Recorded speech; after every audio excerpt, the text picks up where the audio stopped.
Hey everyone, it's Brandon Dowdy. I am back again with another little bit of my conversation corner. Today I'm with my mentor. He's worked on many things in the industry, and I call this his big three in my opinion. Straight out of Compton, Ghost Dad, and White Man Can't Jump. Every time Wow. we talk about them, those are the three things I mentioned. So, introducing to you, Kokai Ump. Now, I want to make sure I got your name proper because I've always say it, but I think I'm saying it incorrect. That's okay. Good evening, everyone, or good morning, or whenever you're watching this. My name is Kakai Ampa, and he picked some he's picked some interesting ones for his big three. But everybody's taste is everybody's taste. But I did do Shawshank Redemption. I did do Color Purple, and I did do, let's see, Mystic River, Okay. and what was the other one? And I did do Five Heartbeats. So there you go. Oh, that's it. See, that's it. If I'd have known that one, I might have put that in my top three because Okay. All right. those are the three movies that I watched as a kid on a consistent basis. It would always come on TV. That and Shawshank Redemption. Right, right, right. So I, You know, Shawshank Redemption is rated #1 on IMDb of oh the, wow, the top movie of the 250 movies of all time. Shawshank is ranked #1 and has been for the past 15 years. I oh wow. just I just want to say that. That's all. That's And all. listen, hey, pump your chest, man. That's what you're doing. You did big things there. So it's good to be here with you. It's good to be here with you. He says I'm his mentor, but I'm just a guy. You see, your real mentor is Chan. Yes, he was actually the person who put me in touch with you guys. With you, Yeah, from DC, who I work with a couple of times, and you're my this LA this is mentor. the way it works, and we'll get into that. But this is how it works. Yep, Okay, you're my LA mentor. He's my DC mentor. there you go. There you go. All right, so let's get into it. This series is literally about letting people who are in the industry or people who are thinking about getting in the industry an idea about how to get in, and then that process of getting started. So let's get into it. How did you get started? I got started back in 1968. Okay. Okay. The streets were on fire. If any of you are your age or younger, you weren't there. But if you looked at your history, it was a very tumultuous year. That was my senior year in high school. Okay. And that in that April of that year, Martin Luther King was killed. And on my graduation night, Bobby Kennedy was killed. And there was just hope, and the war was going on, the Vietnam War. There was a lot of protest. You had Muhammad Ali, Malcolm X. Malcolm had already been killed because he was killed before Martin. But it was a very, actually, it's reflecting the times that we're in now. Oh wow. Okay. Okay. And anyway, uh, because they wanted to get young people, because at that point I was 18, off the street, Mhm. they set up at the PBS affiliates around the country. The Rockefeller Foundation put some money together to help to say, well, let's get them into the arts. Let's get them into that. And this is something we don't have now. And so I was able to get into a program called Black Voices. And we did a 6-week training program where they taught you to do all the jobs on making a television. Yeah, and Okay. we actually it got in the studio every Saturday or whatever it was, and we learned a different job, like to operate the studio cameras, the real studio cameras, Okay. to work the soundboard, to be a technical director, to be a floor director, to produce a show. And once we did the 6-week training, we then produced our own show for 52 weeks, an hour-long show for 52 weeks. And every week you did a different job.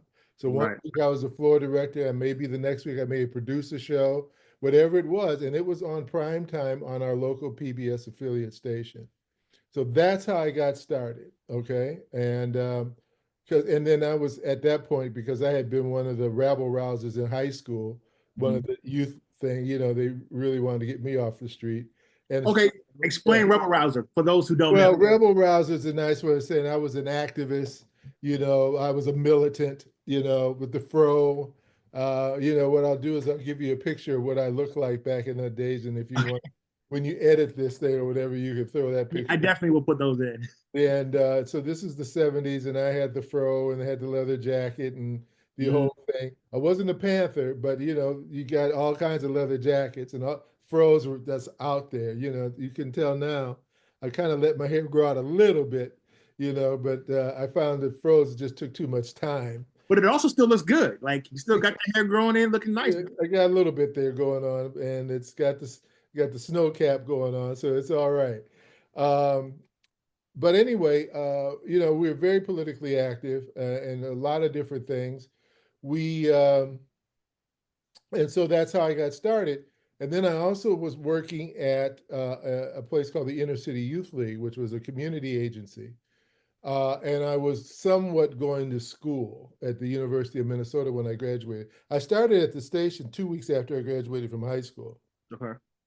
So I went to school, but to college, but I really wasn't a good student. I was more of a life learner. And Right. and I have to say I was trying to be too grown, you know what I mean? So anyway, luckily, I found what I really wanted to do, and that was photography, film, and stuff like that. So Huh. you never saw me hardly without a camera around my neck. It wasn't like today's cameras, where it was digital, it was all film, so you had to get it processed. But and you couldn't make a movie on it because it was just stills. Right. But I was taking images. So I was learning about light, and I was learning about how that works and composition, and then when I did the thing at television, so then I worked there. Uh, so 68, 70, we actually made a film called Hampton Alexander. Young Okay. man came to inner city, wanted to direct a film. And so we got a camera, we got some sound equipment. Um, we didn't have a we didn't have a lighting system as good as what I've got right now, which is one light, a lamp, and then some overhead. We Exactly. had we had one, like one of those studio photography lights with like a shade, Mhm. and we would have the regular lamp, and if we wanted more light, we take the shade off or we put the shade on. And we Now, would just, and we shot this whole feature film, and it became the first feature film ever produced by African Americans in the state of Minnesota. And it's in the Minnesota's Historical Society. if I'm not mistaken, you were in it, or you I were would just say in shot. I was the DP camera operator, Got basically. it. Okay. Okay. Okay. Well, listen, that's a very interesting thing, I can actually relate to that. I actually had an opportunity to get into the industry, not so per se the industry, but like my learning process was at that same introduce you to the cameras and doing different jobs. But I did Right. that in eighth grade, so I definitely understand where you're coming from there. There you go. See, and this agency that I worked at, the guy who was the director, and I became the deputy director. His uncle was Gordon Parks, Okay. and so Gordon Parks had made the Learning Tree, and then he made the first Shaft movie, Mhm. and on the second Shaft movie, he allowed his nephew and I went to watch him make the movie, and we were allowed to come on the set and be the guest of the director, and that was in New York. It was called Shaft's Big Score, and then I really got to see the big boys working. So you're saying this is your first film? My first no, this is the first a real feature film Got set it. that I had been on. Okay, so it was in New York, and this is like this is a studio film, Mhm. right? But now I got a black. I'm watching Gordon Parks work. I'm watching him work with these Roundtree and the actors in there. And we didn't stay there that long. We were probably there a week or something, but it was enough for me to be just blown away, to know what it is. So Right. then we went back and we did our thing. And then 2 years later, he made another film in Texas, in and around Austin, Mhm. called Leadbelly, and he Right. said we could come down and watch that. So now I'd been on a set before, and so this time I said I'm gonna now when I get on this set I'm gonna ask a bunch of questions because before, and I got a picture of me on the set of Shaft with Roundtree. Okay, Okay. that'll I'll- be the same picture to show my fro and all that stuff. But anyway, I got other pictures of me with the fro before that. But anyway, and then so I'm on this Leadbelly thing. So I'm spending like a day with the DP, and he's teaching me what he's doing, his lighting. I'm go to the script supervisor, asking her what she did, assistant directors, and all that. And a guy asked me to help him with some neighbors who had a radio playing or playing records. Would I go and ask them if they would turn it down? Well, of course, it was a white guy, and he asked me, and they were black people, so that's why he asked me. So I went there and I asked them, and they said, "Oh yeah, we'll do it." And they turned it off. Oh, okay. And so I went back and told the guy, and the guy said, and I asked the guy, "So what do you do?" And he told me his name. He said, "Well, I'm the location manager." And that was the first time I'd ever even heard of that job, right? The location manager, which in turn turned out to be what I did when I got into. But I'm jumping ahead. But that was the first time. So I went back from that, and so that's how I got the bug even more. And working in the community is taxing. I mean, Yeah. we were dealing with people who were going to jail. We were getting in the middle of stuff, different groups getting ready to fight. You know what I mean, and stuff. And it just wears you out. Right. And when you live where you work, you're never off.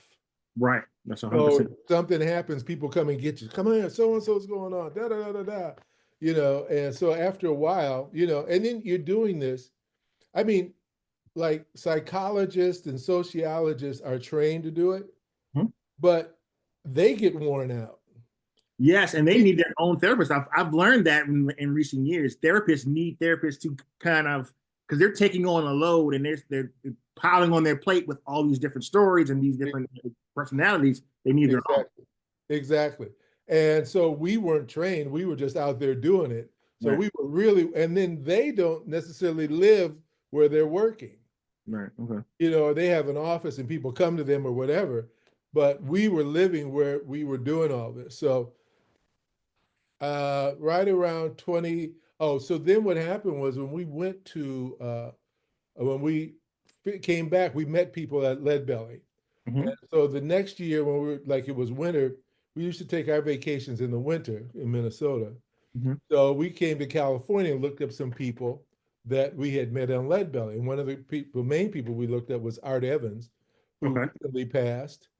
Yeah. And Art played Blind Lemon Jefferson in the film Leadbelly. And then he introduced us to a guy named Ted Lange, who played Isaac on the Love Boat. I don't know how many of your audience ever watched the Love Boat, but he There, was the brother there'll be a few bartender. people who haven't had it. Yeah, he was the brother bartender. But while he was doing the Love Boat, he was an AFI fellow for directing. Okay. So he was doing his first year film when we went there in 75, when we came to LA in 75. And so he said, "Do you want to work on it?" So we worked on it, and I became the dolly grip Hmm. and a still photographer at the same time. And the figure was done. Then we came back to Minnesota. And now I've seen that I'm working with AFI students. Now, this is like the cream of the crop, basically, right? Yep. Yep. But I'm seeing I can work with them. And so now I'm really like, okay. So then the next year we came back because he was doing his second year project. And it was, the stars in the movie were Art Evans, Glenn Turman, and Jane Kennedy. Okay. And so the next year, his second year project was the same story, but he was shooting it on film. First year, you did it on video. Second year, you did it film. Okay. So now I'm back at being the dolly grip and the still photographer. And, and we do everything, like you do, like you do a little bit of everything, Right. because then, we're tying into people's electricity. Well, Somebody's got a broomstick in case to knock you off in case you get, you know what I mean? All right. that craziness. That's that guerrilla shooting. Yeah, it's what it was. And we were doing all that. And then, so anyway, one day when we were shooting, the first AD was a young lady, came to Ted and said, "Ted, I'm sorry to tell you this. I can't come back because I got a paying job." Mm. And I said, "Well, I'll do it." I didn't know what I Right. was. So I Yeah. became the first AD, the dolly grip, and the still photographer. Right. And as you know, I make chili. I was making chili then. Yeah. So one day You we get away. I need to get my chili fix coming up soon. you can get it. And we one day I made chili the night before, like a Sunday. Mhm. We had a shoot day that we were at one place, which Fox Hills Mall, Mhm. and we moved over into Culver City, which is in Culver City, to a warehouse. And during the move, I went home, cooked up the chili, got it heated up, brought it back to the set, and then picked up some other stuff for Glenn, because Glenn and Jane were vegetarians. And so we had some pre-made salads from a restaurant. So I was the caterer that day too, But Yeah, a man of many hats. well, and a man that was like 150 pounds lighter than he is now, and quite a few years younger, and almost 50 years younger too. So there you go. Actually, Okay, more than 50 years younger. so you've been to LA twice and you worked on films both times. So at what point do you decide, all right, it's time to move and let's go to LA permanently? During the last visit, I was just dreading going back to Minnesota. Okay. I said, I didn't want to go back, but I had to go back. Mhm. And I said, if I come out here again, that's for real. So that year, I saved my money, started working on, you start learning the game. Like, okay, if what are you going to have? If you don't have anything else, you got a little bit of money, and you can pull your you can pull your unemployment, right? Right. So I had enough money to come out, and I stayed like at the Hollywood Y for a couple of weeks, found an apartment that I could afford, and I could afford to do that. So the next year, it was September. If you're back, if you live back east or in the Midwest, there's a day in October, maybe September, but definitely in November, when you get that little ting in the air, and you Oh say, yeah. "Okay, The here sting, it comes." that sting of the cold weather. Yeah, so right around the 25th of September, 1977, that ting happened. I said, so on the 27th of September, I was gone. I said, this is it. I'm going to That's do it. it. That's it. I'm going to do it. I came out here, didn't have a car. I said, but I'm going to do it. Mhm. And thank God I've been here ever since. That's great. That's great. Yeah. Listen, and I have very similar situation. I was in Maryland, and I think I said in another video, I was in Maryland, and I've seen people doing things here and there on this side of the country. I had by that time I had linked up with Chan, and he was giving me information and giving me those tips and tools to like figure out the next step. And then he put me in touch with you. Once he put me in touch with you, I reached out to my connection out here to have somewhere to stay, and I stayed there, and I connected with you, and then from there, it kind of like turned into this. Right. And luckily, I was making a film at the time. Mm-hmm. She didn't get paid, but you got a job, you got food. What were you working on at the time? Huh? And you in your first film in LA, what were you working on? The first film that I really shot, well, it was the second film. I made a film called Make It Happen. It was Okay. about location management. Okay. Okay, because I started because I retired in what year did you come out?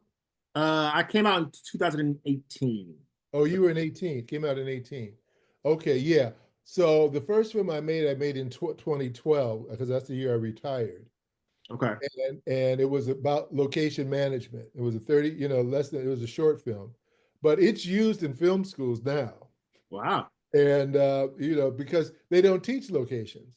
Have you ever thought about considering updating that film? Like, okay, let's look at it, see where we are, see where things are. No, I want because there's so many new techniques and things that are being done.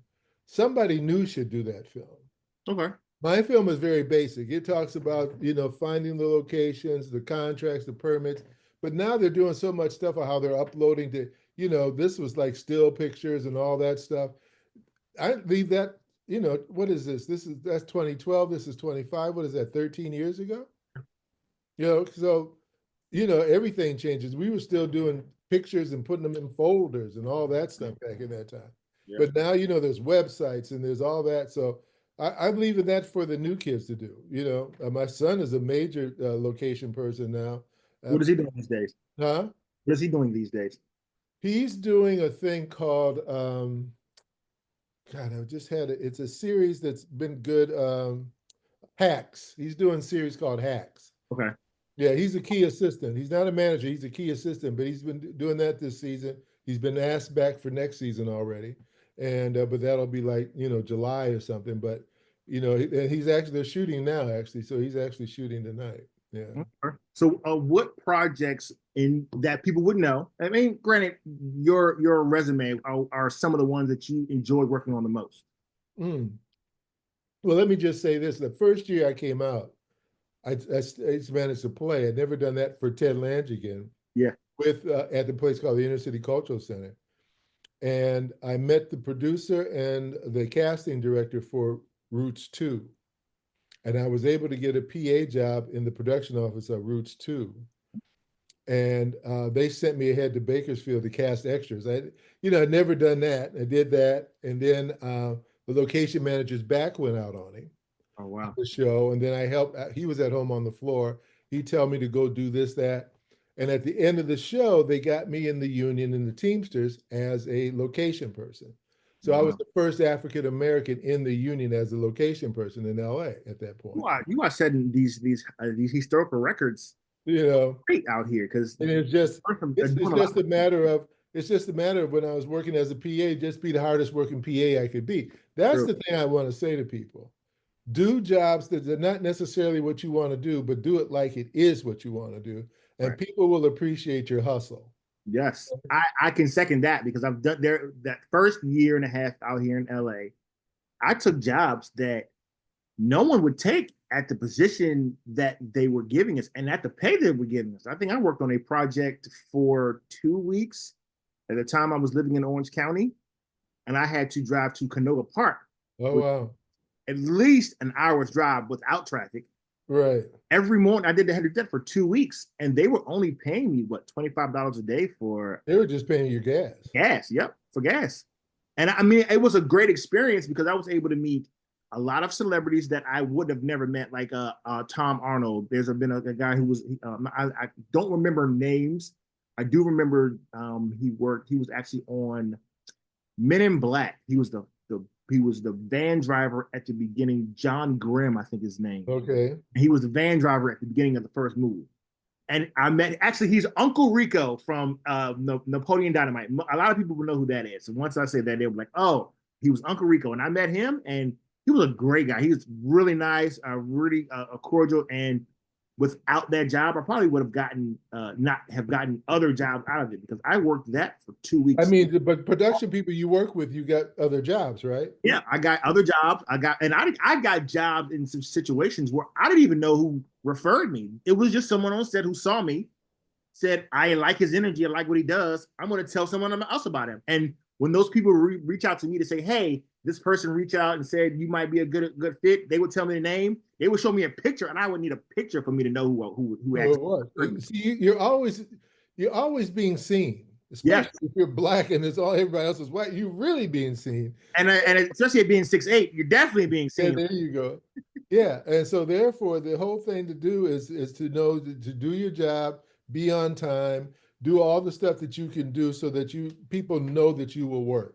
Yeah, And and I think a part of that, even with what you said, is do your job and look like you're happy doing your job, because complaining will get you either taken out of the production or not rehired. Like yeah, because you're a downer on the set. yeah, You yeah, see, and the vibe on the set is always not necessarily Mr. Bojangles, but I mean it's that you're not coming down or, oh man, this ain't what I want to do. I'm really a so and so. Nobody wants to hear all that yeah. because they know everybody's really something else, okay, or wants to be something else.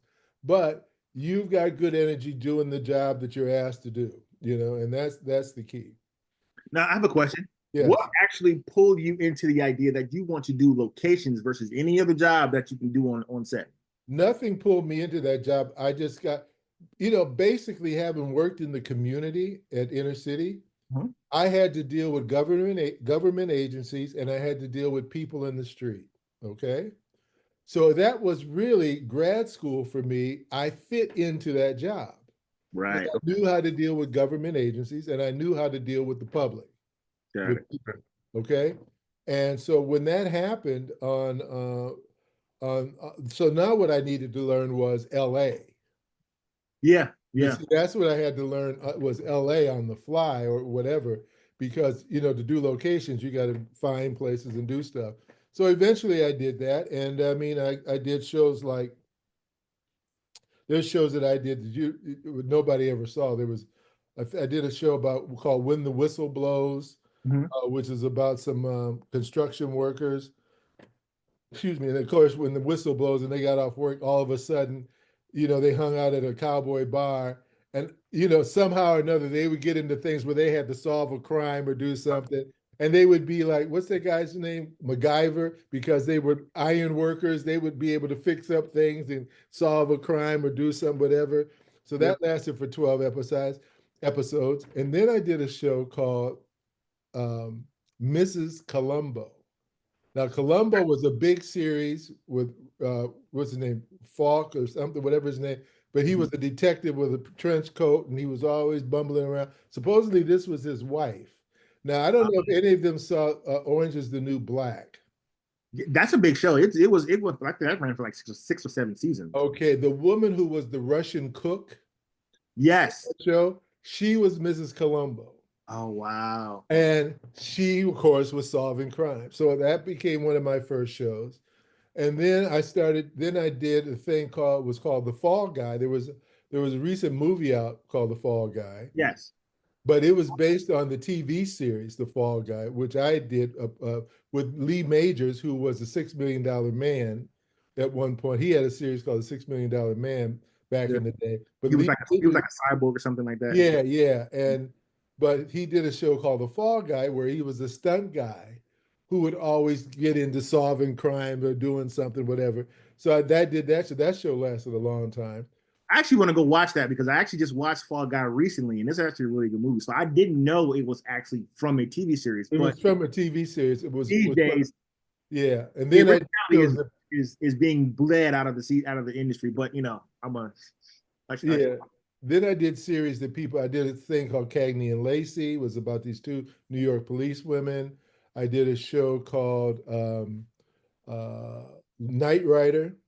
I like Knight Rider. Yeah, I did Knight Rider, Kit, we have to always find somewhere for Kit to fly in the air or bust through, those are the kind of locations. And what happened was when I first got into being a location person, the people who got me into it said, listen, because I was Black, you'll Mhm. probably do a lot of shows that are downtown or in, inner city until they get to know your work. And what happened was none of the shows I did was there.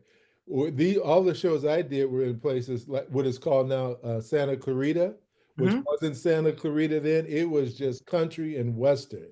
Oh Every wow. time I went somewhere out there, everybody would stop when I walked in. It was like the Blues Brothers. If you ever saw the Blues Brothers, the movie, they go Yeah. to the country and Western bar and everybody stops. I would go to all these, I mean, it was out there, the New Halls, all those areas out there. That's where I was all the time because this is where you could go and tear up stuff and Mhm. smash cars and do all that stuff. None of that, all those shopping centers and stuff that are out there now, none of that was out there. Wow. Just old town Newhall was there, and the rest of them were some big ranches, a lot of factories and some other stuff, and country western bars. Anyway, that's right. So none of that happened. But then I got all the experience on working on action shows, Right. setting up stuff for stunts, setting up, all of that stuff. So it was great training. And at that point, I was the only Black person on the crew. Yeah, I was the only Black department head. And a lot of times in some of those shows, there was only one location person.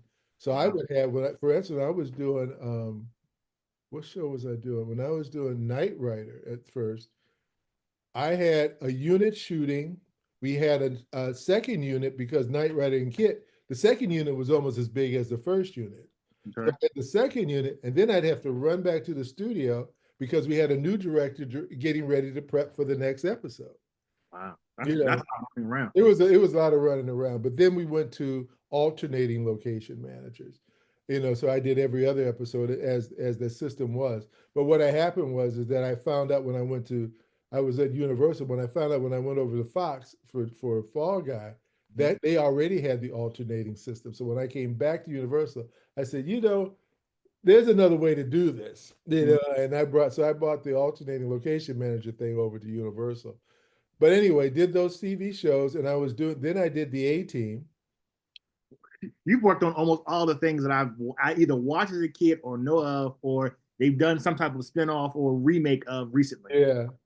So I did the A Team, and I really, it was the number one show in the world, Oh okay, yeah, at that 100. time. But I hated working on it because it was at the time of drive-bys. And our show had these guys jumping out of a van with these automatic weapons. Of course, the studio said, and well, nobody gets killed. It's like a cartoon, it's a human cartoon. Mhm. Nobody really gets killed, but it's still the image, right? And we would go places and there would be a kid dressed like, what was the crazy guy's name? You know what I mean? I saw a kid. Mr. Not Mr. T. No, well, there would be somebody dressed like T too. But the crazy guy, there was a guy named Face, it was a pretty boy. Of Mhm. course, there was the leader guy, Mhm. the white hair. I love it when a plan comes together. And then there was another guy called Murdoch. Murdoch. Yep. We went one place and the people knew we were coming, right? This kid was dressed just like Murdoch. We couldn't believe it. Wow. And that's how the pull it was the number one show in the world. Yeah. And then one day while I was there, Mr. T could never remember my name. So he would just say, "Hey, my man, how you doing? My man."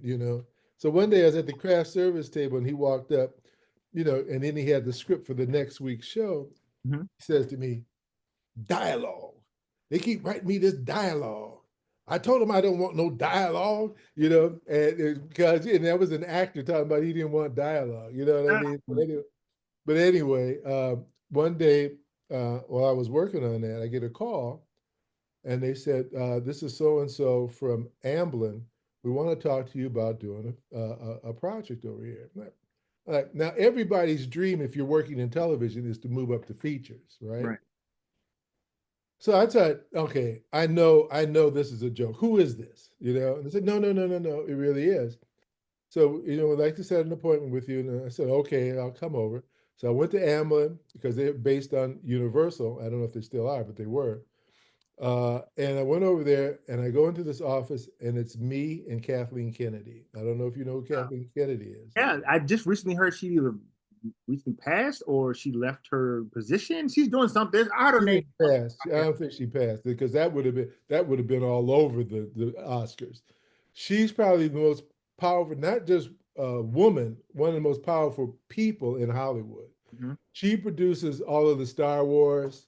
Okay. She runs, the Lucas stuff, and she was producing her and Frank Marshall, who are a couple or whatever, stuff for Steven, Spielberg, and then Lucas and his stuff.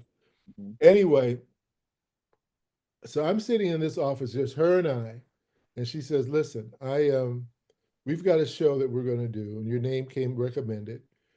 We don't have a script, but we have the book, and I'd like you to read the book and then tell me if you want to do the show." And so, I could have said yes right now without even read the book. I didn't even know what the book was, right? So she gave me the book, and I went. The book was The Color Purple. And so then I got back to her after I read the book and said, "I'd love to do it." Da da da da da. And then that was my first feature film from these 7 or 8 years of doing television. That was my first feature. So that got me going all throughout the South looking for the locations. And then that was a whole thing because now I'm from Minnesota, living in California, but I'd never really been in the South. Mhm. And it was different. The town Very. the town we wound up being based in, Monroe, North Carolina, was like 40 miles outside of Charlotte, east of Charlotte. Had a Ku Klux Klan sign up table in the town square when I got there, right? Wow. And anyway, we wound up based there and we shot the movie there that one summer. And, it changed. So it was Oprah's first movie, it was Mhm. Whoopi's first movie. Danny Glover had been in movies before, and Art Evans was Art. No, Art wasn't in that movie, but Willard Pugh played. Uh, what was his name? He was married to Oprah, and then he Harpo. Harpo. So we got to. It was a lot of us. It was great, and so that was my first feature film. And then I just basically started doing features pretty much after that. And then I did do the pilot or the mini series for Oprah for Women of Brewster Place. I've heard of that one. I haven't seen it. I think that didn't pass me Yeah. uh, off my so path. then I did, I did Five Heartbeats. I did White Men Can't Jump, and I did. We talked about that. I did uh, Small Soldiers and some other movies. That for Small Soldiers is probably something you saw. All Soldiers is one of my movies. I actually watched that the other day too. Did you? I'm really big on my older night when I was like a young child, 90s, 80s, Well, 90s. look it up on IMDb. You'll see my name on the location manager for Small Soldiers. I'm going to now because I didn't know you worked on it. That's I one of did. my favorite movies. Yeah, I did Small Soldiers. So I did, and I finally got to do a movie with Sidney Poitier, which was Ghost Dad. Mm-hmm. And so that was cool. And then one of his daughters was my assistant for a couple of years, few years. And then, then I got hooked up with a group of people, and we did a film called In the Line of Fire, which starred Clint Eastwood, but he wasn't the director. But that's got me in touch with him. And then I did about 6 or 7 Eastwood pictures. Wow. Yeah, so six or seven. You've worked on my whole childhood. Like Yeah, yeah. essentially. That makes me feel young. That's good. Well, you look young. That's what I'm gonna say.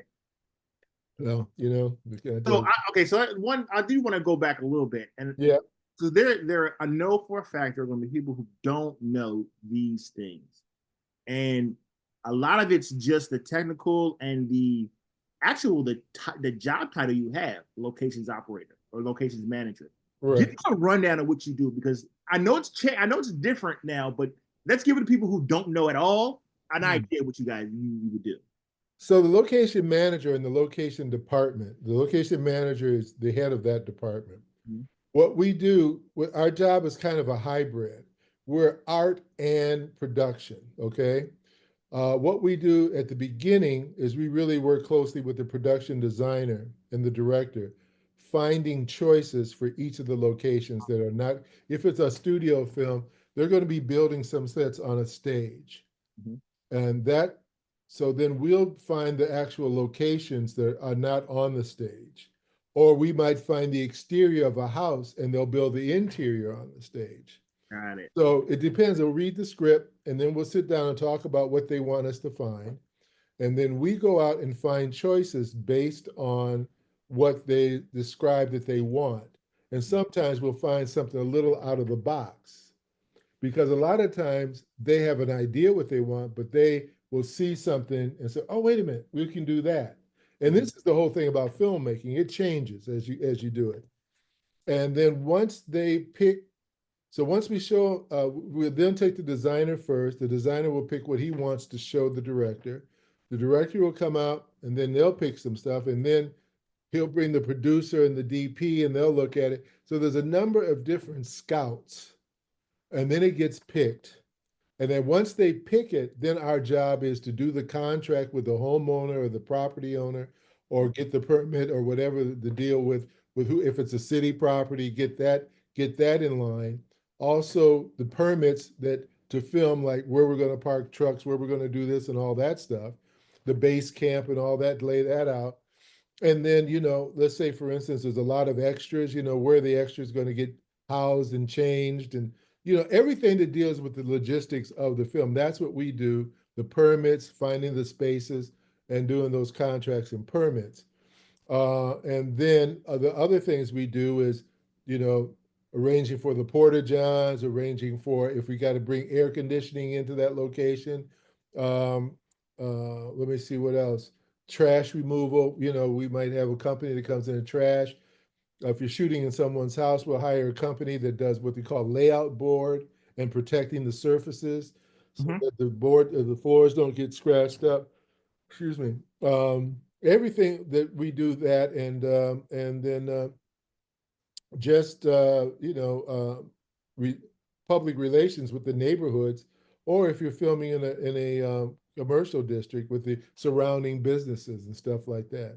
And then once the filming is done, we make sure that the place is put back. I mean, if there's been some damage of any kind, hopefully not, You just make sure it gets taken care of. Either our people get it or we get a contractor to come in and fix it until it's done. And and you may have 30, 40 locations, Mhm. and you may have one major one. Like I did a movie called Get Smart with Oh yes, that's yes. and we had a scene where they were in an atomic a nuclear plant where they put nuclear Bombs. bombs together. Well, that was really Budweiser brewing thing. Those big tins, big thing. Yes. So we had to we had to work it out so we could use the conveyor belt line and all that stuff. And those big that we faked it like that's where they were cooking up the nuclear stuff and all of that stuff. And so, so you find see that's what who knows what that really looks like, right? But it looked good in the film, it looked right in the film, and so yeah, so that's what we do, and like I said, it could be you could have sometimes you just have a single location, and then again you might have 30 or 40, but you have to do the same process for each location. And that makes me think I couldn't imagine working on what is it, a Fast and Furious movie because they're in different locations every other scene. Yeah, and you see, and what they're also doing a lot of is stunts. Yeah. A lot of stunts, a lot of explosions, a lot of this, a lot of that. Gunfire. When you do gunfire, your radius of notification goes because you of course you but let's say I did a show called Bedazzled, and we were pretending like we were at some big Colombian's drug mart. This is at a place called this is a place in out in the valley called the Arboretum. Yes. And we shot but the Arboretum is across the street from Santa Anita. So we had to work with Santa Anita because all the gunfire and the horses. Oh yes. So, and then these are thoroughbred horses, Right. they're high strung already. So They scare very. we had to coordinate the time that we did this so the horses weren't on the track and they were in the barn. But when and so I did another movie called Evolution. Another one. That's Another Samsung TV, and I watched that last week, I think. So Evolution we did that in Arizona at a place called Page, Arizona. But we had where that big thing they built, and then it blows up. Yeah. So there were a lot of horses around there. It was really interesting. It was kind of fun because I had my own radio show a spot that because this is a town basically in the middle of a Navajo reservation, Right. Page, Arizona, and the local little new radio station they would say from the set, and it would be me, talking about well we're going to do this, and then tomorrow we're going to have this explosion at such and such a time.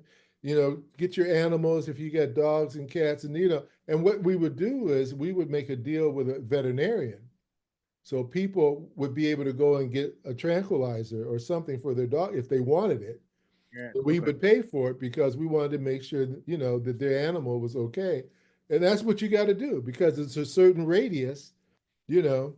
And then after we did it, people say, "Oh, that was nothing. You should see 4th of July." You know what I mean? But hey, we got to do it. That's good. I But have one question about that. I want to have one question about that movie because I watch it a lot of times.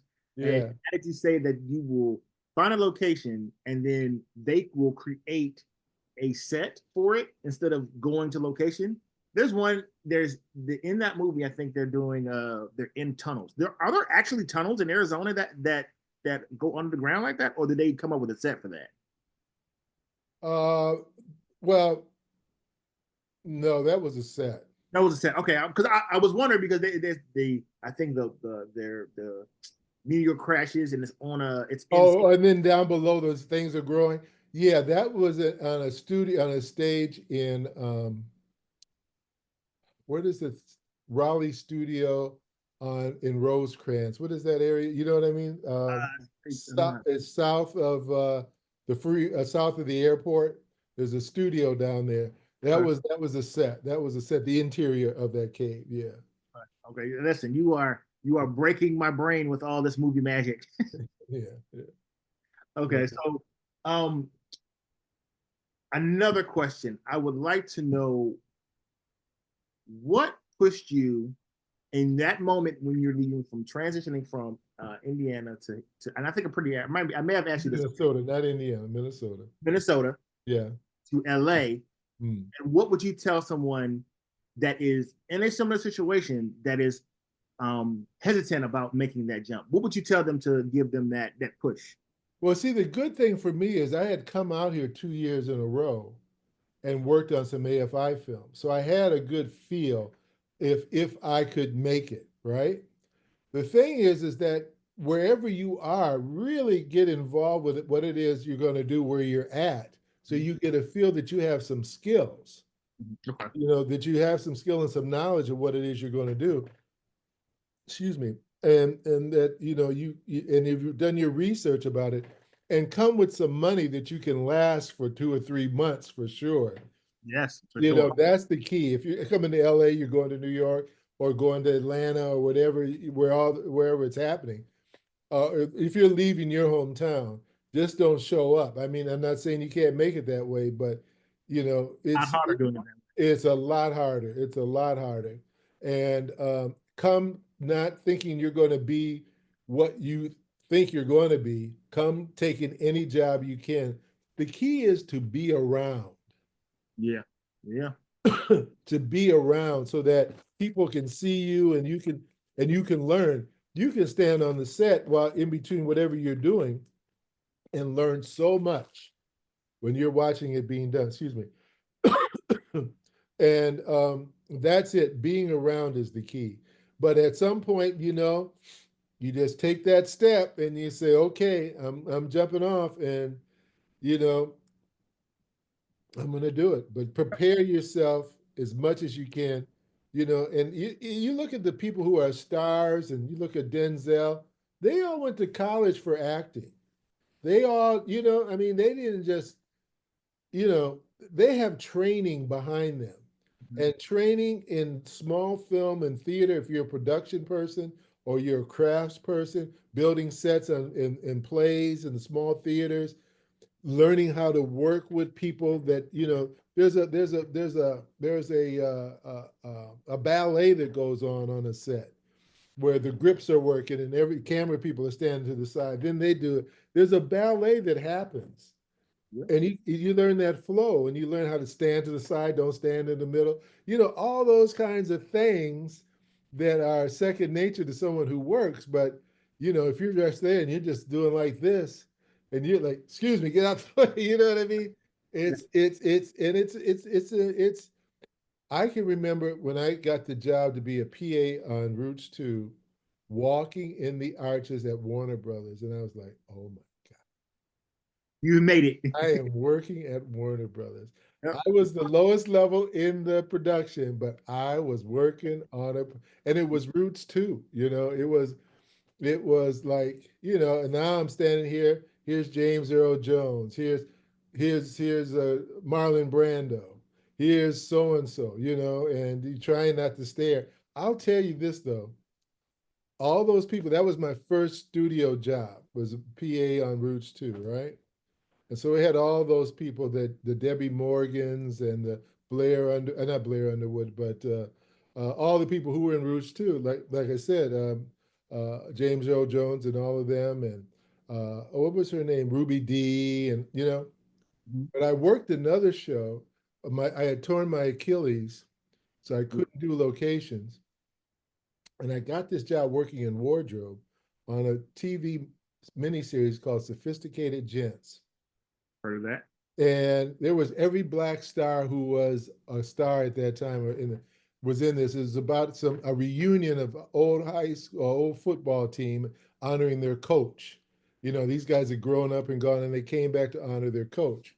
So you had Rosie Greer, Ron O'Neal, Robert Hooks, all these guys who were supposedly, and the guy named his guy, they called him, his character name was Chappie, but it was I can't think of his name, but he played the older guy, right? but I was doing wardrobe. And Mhm. just being around. But I got an appreciation. I knew I didn't want to do wardrobe, Right. but and I was like the only on the big days. So I'd be, laying people's clothes out, getting the clothes at the end, sending it to the cleaners. But I got an appreciation for wardrobe people. You know, I can remember we were downtown LA at a ballroom scene and we ran out of cufflinks. And so they said, go out and find some cufflinks. So some guy, some Asian guys, and this is, I don't know if I should tell it, but had the stand and they had these cufflinks, right? But of course, like you learn, get receipts. Right. So I got these cufflinks. I said, I need a receipt. So they, I shouldn't tell this story.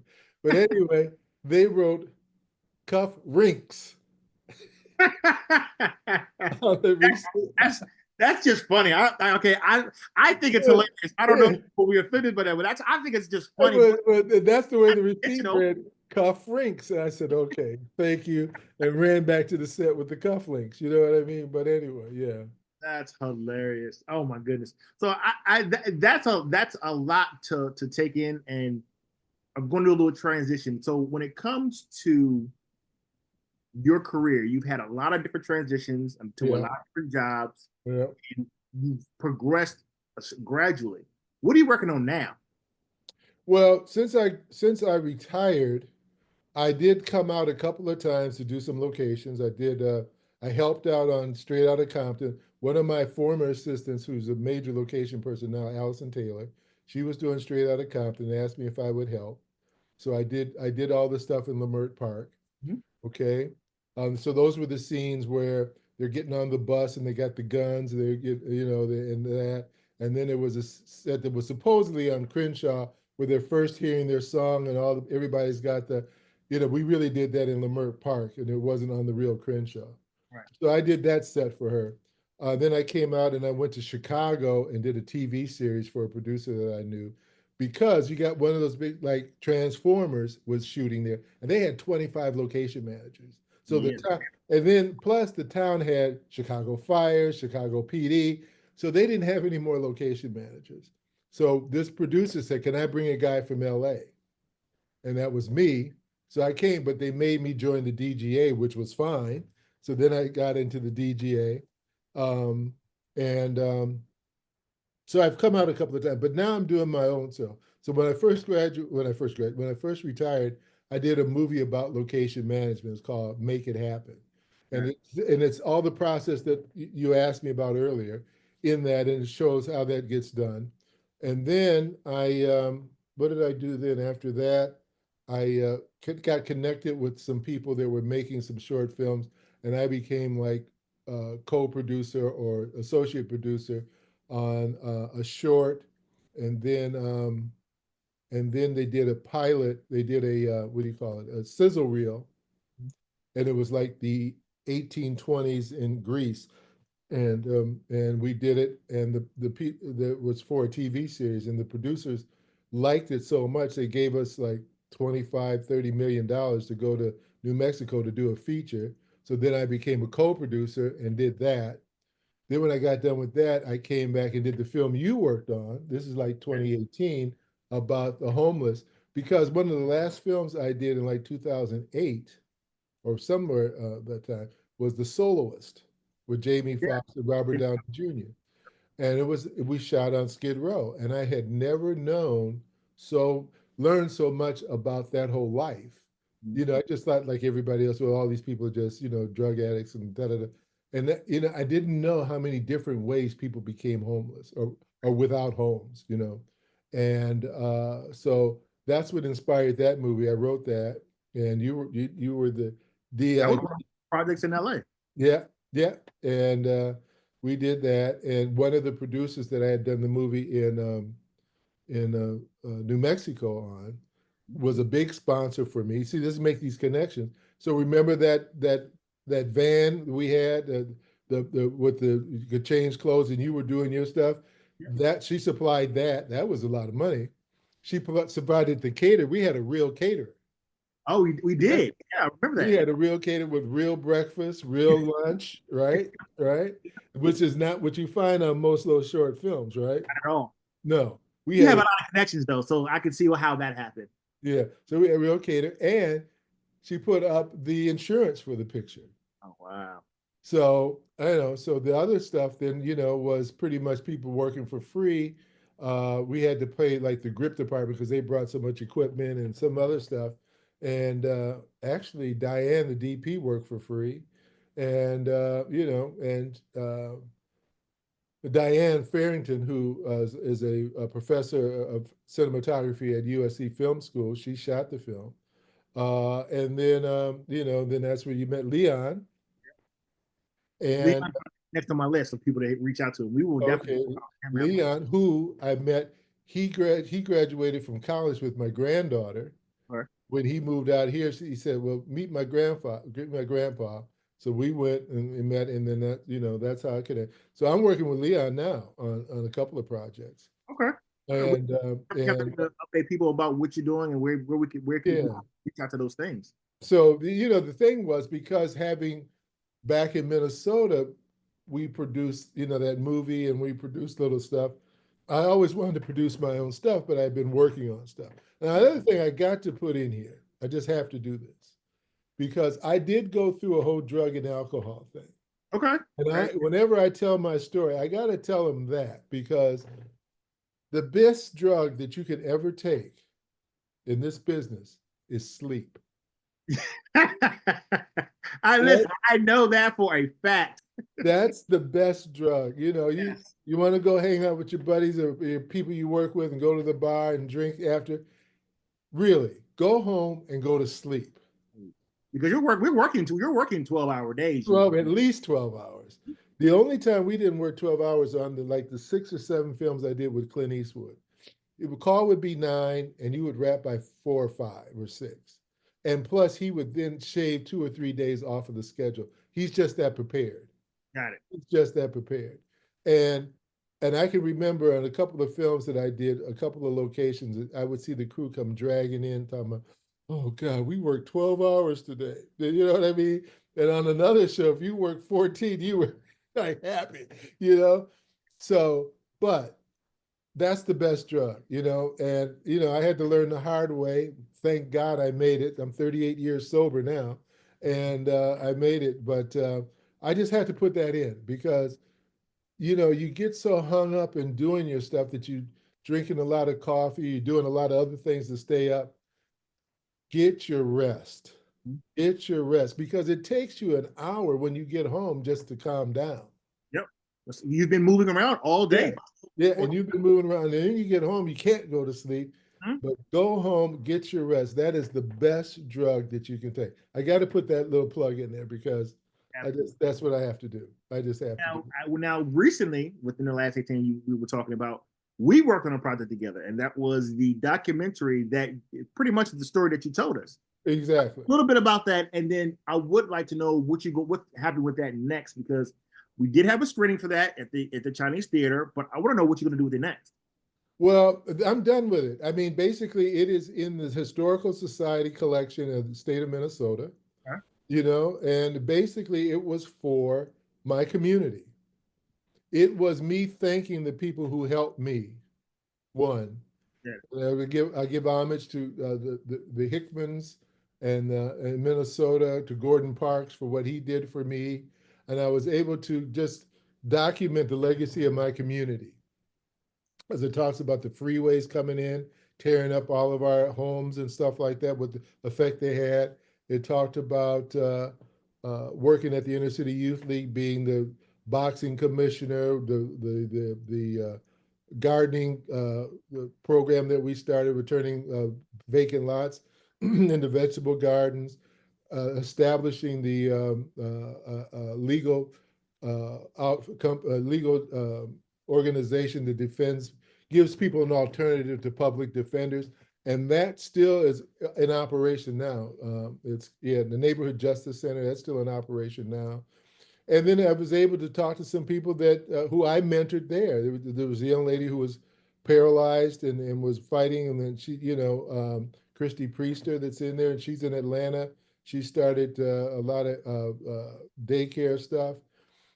So it was my thank you to my community. It's really what that was.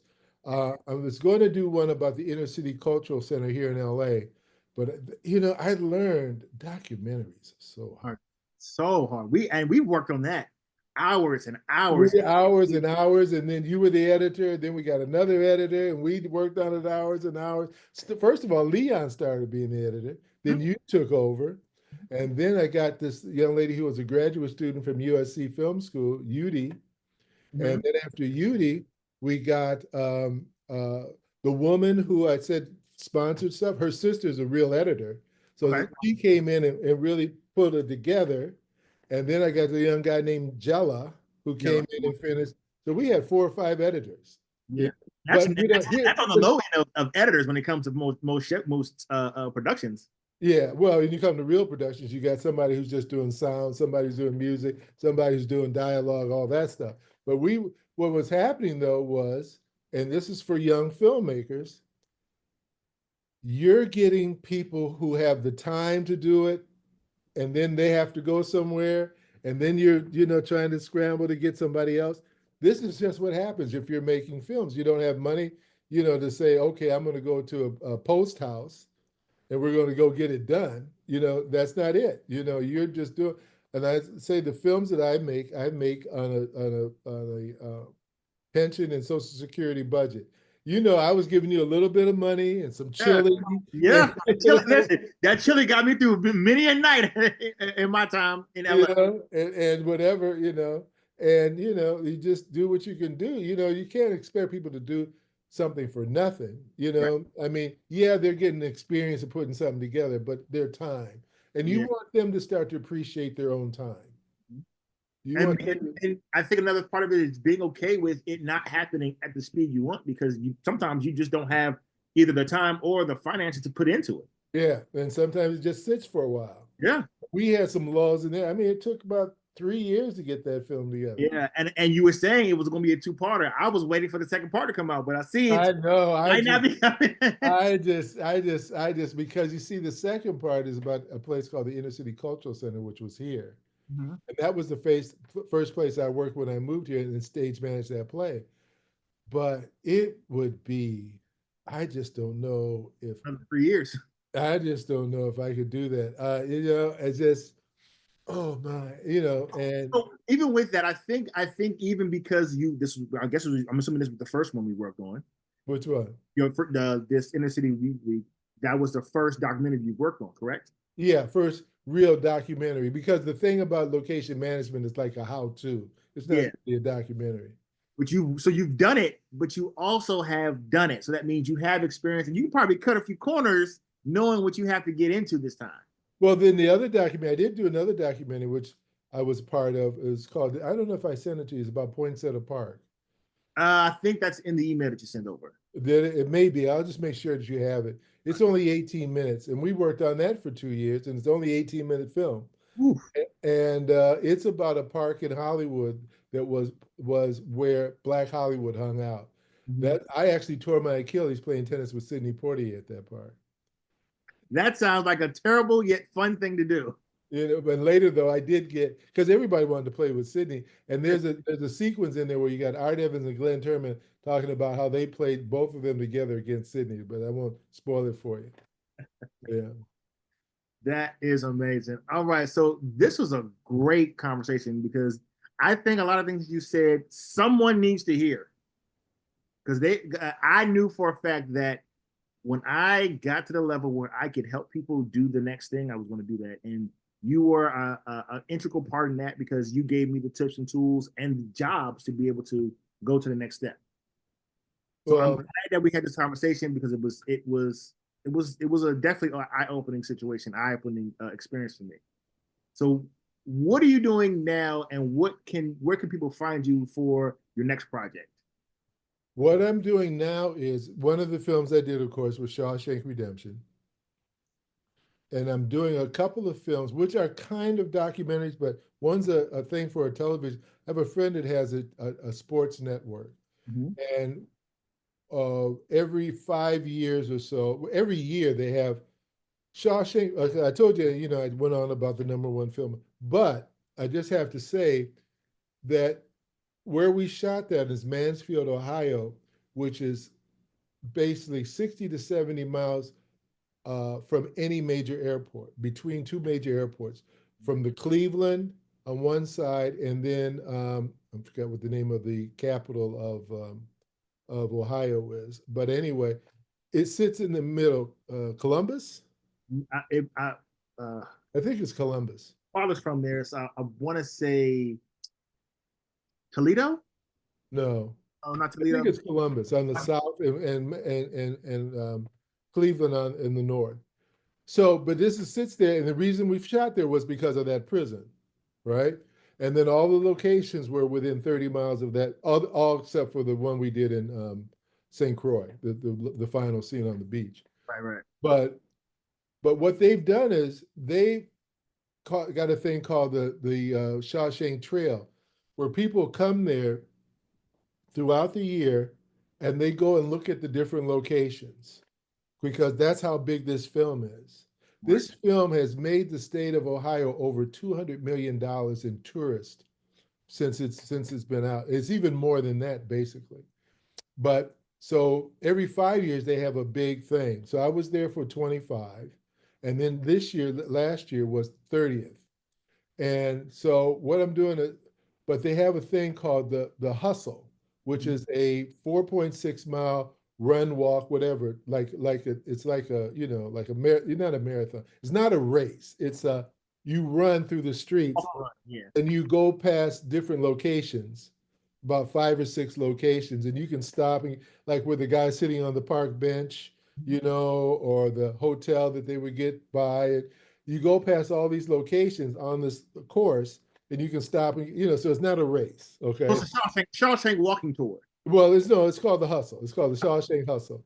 So I'm doing a little documentary about that and the movie, and then I'm doing a bigger picture on the overall Shawshank reunion for 30. So I'm doing that. I've got another film that I have to write. It's called. I got one that's called He's Got Jokes. It's about a.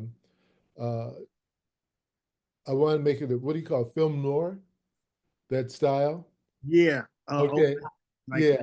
It's about a homicide detective who's a stand-up comedian, moonlights as a stand-up comedian. Okay. sounds good. I would definitely want to watch Then that. I've got another one called I don't know whatever I decide to call it, but it's about it's an environmental picture, but it's about the fact that Manhattan is sinking. Mhm. This is in real life. Yeah. It's sinking, and it's about a guy who makes posters. And it grew out. And see, this is the thing, people. If you're going to be a writer, you're going to be whatever. I don't. I don't go around. I'm a writer, but I mean, I do write these scripts, right? Uh, Things just happen in your life that happens. And the emphasis for this film about saving Manhattan came out of a dinner party. And that's all I'm going to say about it. But so I got those that I'm developing, but right now we're actually, and then the main thing I'm doing now, the friend Art Evans that I talked about that I met on Leadbelly, he passed recently. His name was in that memoriam for the Academy Awards. So I'm working with his wife and some other people for putting together his memoriam right now. So we had a scout of a place today, and that's going to be at the end of the month.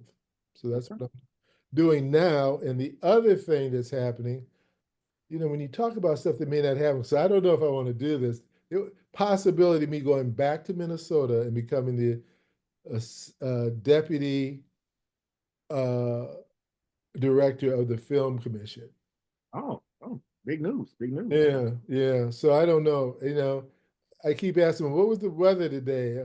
Oh, it was 50 degrees. And see, that 50 degrees at this time of year is big. I said, what was it last week? Well, we don't talk about last because I know I'm watching the weather. I know it was below zero. Okay. Yeah, yeah, that's And crazy. so, I don't know. But Listen, that area, that cold area, I don't miss it at all. Like being on no. the LA side is amazing. The weather is the same, consistent all the time. I don't have to go even no bigger than a light jacket when it's on the coldest nights of LA. So Minnesota it's Oh, it's brutal. Antarctica to me.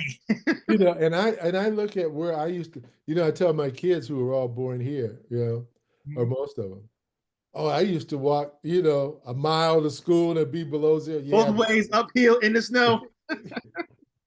but that was no joke. Right, That was right. no joke. And it wasn't no mom dropped me off, and all that stuff, picked me up. Snow No. days are almost unheard of in those areas. Oh yeah, definitely.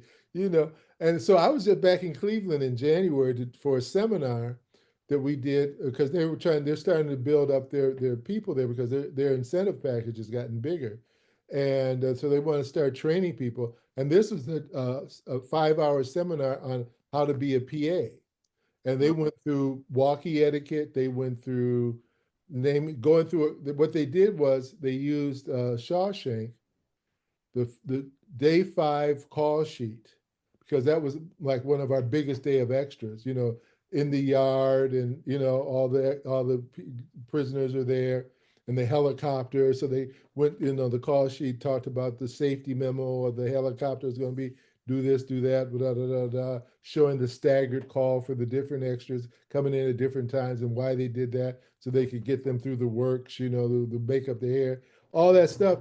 So it was a 5-hour thing, but I was there in January and I was like, oh my God, I'm glad I'm here.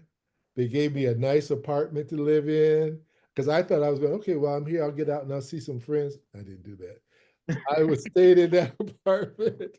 So now I'm thinking, am I going to go back here to Minnesota Ooh. and do this? I don't know. So anyway, that's Well, otherwise I've got some films to make, and yeah, that's what I'm doing.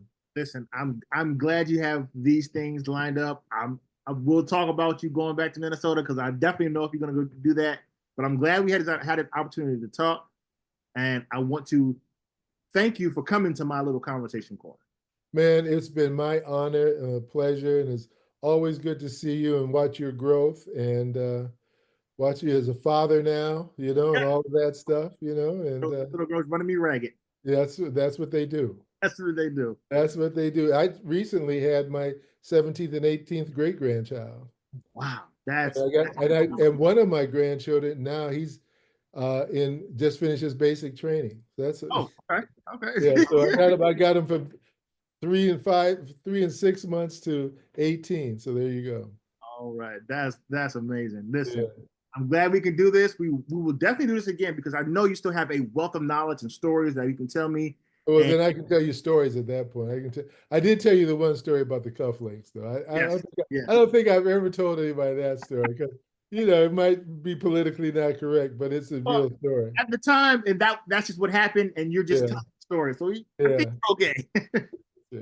Well, I'm glad you came on, and we will do this again soon. All Take care, my friend. right, you All too. right, all right. Take care. Take care, everybody. All right. Goodbye, everybody. Yeah.